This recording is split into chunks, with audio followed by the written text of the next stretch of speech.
study for the Mcat? Well, you want to give yourself a timeline. That is the first thing. Give yourself a timeline. If you're a junior in college and you want to spend 3 months hardcore studying, now when I say hardcore studying, we got to clarify that. Let's say you decide to study for 3 months. Somebody said they want to study for 6 months. And somebody said they want to study for a year. You are the captain of your ship. You know how smart you are. You know how intelligent you are. Don't lie to yourself. If 3 months is not enough, don't follow your friends and go and take this test. It's a bad idea. If you need 6 months to study, put in that hard work of 6 months. It's going to pay off. And if you need a year because you're working, you're a nurse, or you have other jobs and you try to balance everything, give yourself more time. Because the more time you have and the more dedication you have, the more likely you're going to do well on the exam. So let's say student A decides to go for a 3 month practice to study hard. Now, this is the part I don't like about students. Oh, I went to the library today. I got there like 7:30 in the morning, and I was there till 11 p.m. at night. So they'll come out of the library. Let's say they got there at 8, and they studied till 11 p.m. That's about 12 plus 3, about 15 hours. And you come out of the library and you say, oh man, guess what? I've been in the library all day studying. I studied for 15 hours. Now let's be honest. Step back. Did you really study for 15 hours? Now, did you count the time when you went on Facebook? Did you count the time you were talking to your friends on the phone? Did you count the time when you went to take your bathroom breaks? Did you count lunch time and dinner time? Did you count the time when you went on Twitter, when you were checking your email, even when you took a nap in the library? So I want you to be realistic. When you go in the morning and you try to study all day, you want to study. An average human being can only have a attention span of actually assimilating information for 45 minutes. 45 to 50. So what I want you to do is, for every 1 hour that you study, which you are not going to study for an hour straight, you want to study for 45 to 50 minutes. When you study for 45 to 50 minutes, take a 10-minute break. Take a 10-minute break and go on Facebook, talk to your friend, call your family, you can go to the bathroom, go to lunch for that matter, or Twitter or email, or then you want to take a nap. 10 minutes, but you got to time yourself. You go back and you do another lap of 45 to 50 minutes. You do that, and after doing that for 4 hours, you are tired. I'll be honest with you, you will be tired. It's okay. Get up, go to lunch, take an hour lunch break. That is the perfect time. Maybe you want to review some of the things you've read, some of the notes. You might just, while you're just eating, or you can, just have a good time. Go back again. Spend another 45 to 50 minutes. If you dedicate, just say 4 to 6 or 8 hours a day, you want to break it down by this. So at the end of the day, you are productive. And every day, you have to do questions. So let's say you decide to do verbal today on your timetable. You study verbal and then you do questions, right? There's really no way to study verbal. You just have to do the question. Understand how they want you to take the exam. Read the answers. Read the right and the wrong answers. Why it's right and why it's wrong. You time yourself. Don't fool yourself. This is serious. You want to get into medical school. That is your goal. This is going to be one of the hardest things you will ever do. But it's also so worth it. I can guarantee you that. So that's how you approach studying. After 3 months, 2 weeks before the end of 3 months, or 2 weeks before, or a month before the end of your 6 months, or a month before the end of your 12 months of studying, what do you want to do? Start doing those practice exam questions given out by the WAMC. When you do them, see how you're scoring. Let's say verbal is your weakness. What do you want to do? Focus on the verbal. I see students do this a lot. They'll be scoring like 11 on the bio and 10 on the chemistry. And they're getting like a 4, 5, or 6 on the verbal. And guess what they do? They ignore it. Like, it's okay. And they still reading biology. Why are you doing that? Don't do that. Take verbal and start to knock them out. Do more questions until you have mastered how to take the verbal exam.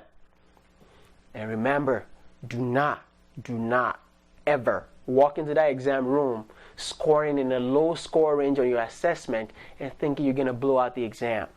All right? So, now that we've learned how to study for the Mcat, we are scoring between 29 and 45. And let's say when you take your assessment, you finally got your dream score of 40. Wouldn't that be great? Yeah, people do get 40. Now it's time to reevaluate yourself. You've put in the hard work. Now it's paid off. Now you have to apply to medical schools. And now I'm going to share with you that people have choices. Now you can apply to an MD school or a DO school, or you can apply to both. But before I move on, what happens to the student? Because not everybody is the same that takes the exam and ends up getting a 23 or 25 on the Mcat. They're scared. They're worried. Usually, I can guarantee you, there are the students I've just warned you that don't take the exam, and nobody took the time out to tell them not to take it until you are ready. It's okay if you score between 23, 25, 26. However, you just know that you're not putting yourself in a good position to be as competitive as other applicants. So we said, what do we do? Well, it's okay. You have to retake the exam. And what do? You follow all the steps and guidelines I just told you at the beginning of this video. And until you break those 30 on the Mcat, please do not take the exam. Until you're breaking a 30, don't even think of retaking it the second time. So people ask, what about if my GPA is a 3.0 or 3.2? And oh my God, my Mcat scores are great, but my GPA is not good. There's other options. Now, medical schools want to see you're really dedicated to medicine. So what do? You can go and get a master's degree. Get a master's degree in biomedical sciences. And when you go get a master's degree, the idea is to boost up your GPA. You want to show them, listen, I went to master's degree and I graduated with a 3.7 because the classes you're going to be taking in your biomedical science master's class are similar to the classes they teach in medical school. Medical biochemistry, medical physiology, medical anatomy and physiology. So you want to do really well to prove your point, and it just takes a little bit longer, but eventually now with that great master's degree GPA and a solid Mcat score equals medical school. All right? So, why am I hammering GPA and Mcat? It's because of that 2%. However, there's other things you need to do. You can't just be a nerd. That's not enough. They want to see a lot of extra stuff. What does Mcat score and GPA do? Mcat plus GPA, it gets you into the door. That's what it does. That's how we're hammering. It gets you into the door. It gets the people that look at your application and say, oh wow, good Mcat score, good GPA. Let's talk to this guy. That's called, it gets you an interview.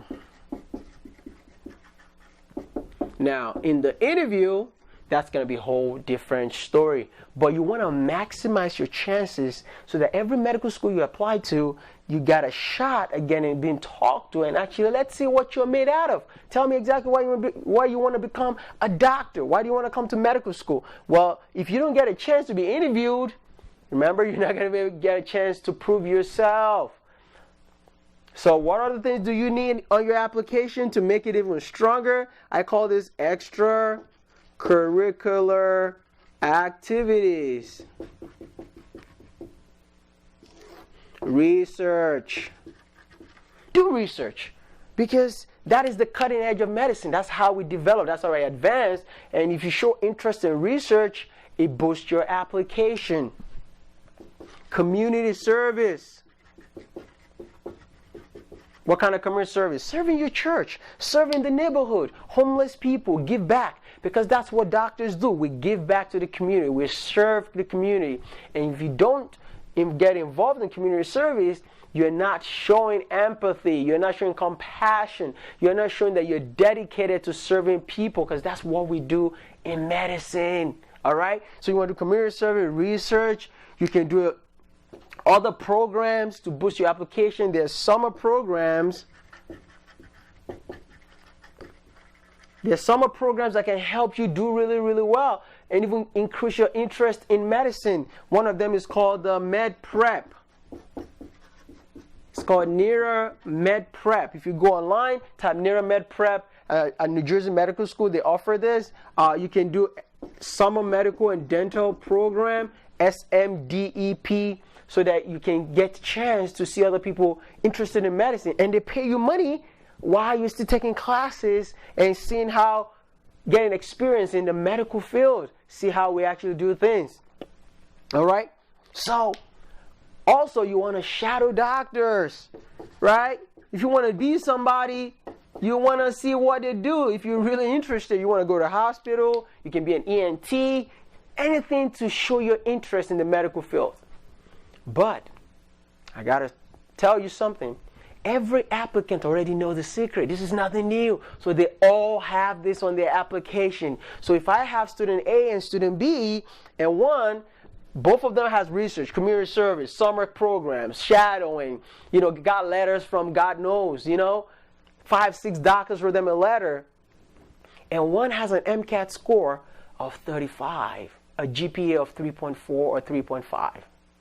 And these other applicants get a Mcat score of 26, and he's got a GPA of 3.8 or 3.5. Unfortunately, that's where the decision making is. Just because your Mcat score is not strong enough, you've disqualified yourself. And then here goes the 35, or the person that got a 30 with an Mcat score that gets into school. Remember, the Mcat is the leveling ground. Whether you're from Harvard, Stanford, NYU, all the way to what? Essex County College, or going to the community colleges, eventually going to 4-year colleges. We all come together on the level playing field to take the same exam. That's why they call it standardized. We want to standardize everybody.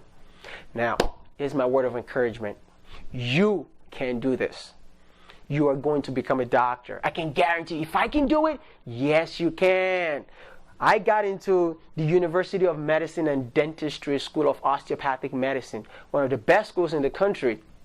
And I want to tell you that you can do it too. Although the applicant pool is increasing, do not let anybody tell you you can't do this. I'm telling you right now, you're watching me, you can do it. All you have to do is say to yourself, I am going to be a doctor, and I am willing to do anything, whatever it takes to make me a better applicant, to get me into medical school. And you're going to say to yourself, I'm not going to rush this. If I have to take my time, I will. If I don't have to take my time, I won't. But know yourself. Know your strengths and your weaknesses. And prepare very hard. Put in the sweat. Put in the hard work. Study like you have never studied before. Do this. And with the goal in mind that I am going to get that dream score. And when I go on interview, I'm going to show them I'm going to be the best doctor they can ever imagine. They're going to be an applicant applying to their medical school. Do not let anybody talk you out of this, because you are the future of medicine in America. All right? If you have any questions, please shoot me an email at support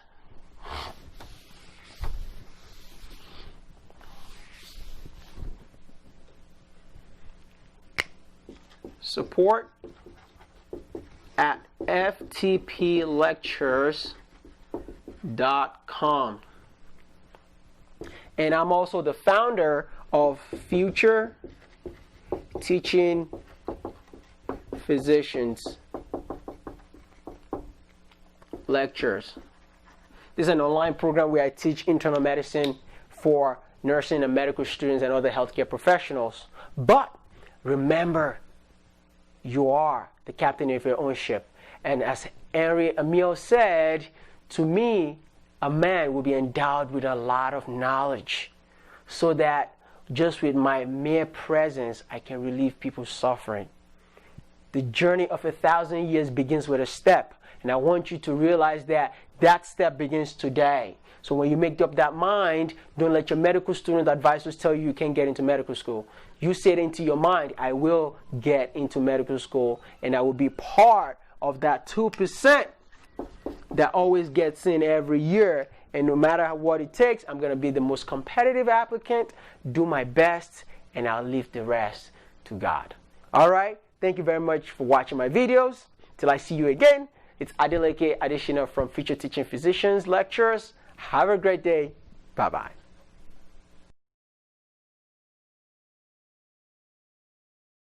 Hey, thank you so much for watching the video. I hope you learned a lot. Are you studying for the USMLE Step 1 or Step 2? Are you studying for the NCLEX, or you're currently in nursing school as a nursing student? Are you a PA student currently in school or studying for your PANCE exam? Or are you a nurse practitioner student or trying to take your NP board exam? Listen, I've got super awesome content for you. If you truly love this video and it simplified your learning process, I want you to check out my website below. I've listed all the list of exams, whether you're studying for any of this board exam, and all I want you to do is click on the link right now below so that you can take you directly to my website. For USMLE, just go to smashusmle.com. For NCLEX, go to crushnclex.com. And if you're studying for the PANCE exam, the nurse practitioner exam, or you're studying for your internal medicine board exam, just click below and it'll take you directly to ftplectures.com. Listen, I can't wait to help you. If you need to get in touch with me, just get to my website, be able to reach me directly, and we can work together one-on-one. Listen, you're super awesome, and my goal here is to help your dream come true. If you want to be a doctor, want to be a nurse practitioner, a registered nurse, or physician assistant, I'm here to help you get to that next level. With your medical knowledge, let's save the world together. I love you guys. You guys are super awesome, and do not forget to click on the link below to be able to get to my website. Also, don't forget to subscribe to my channel. You guys have a great day. Let's go.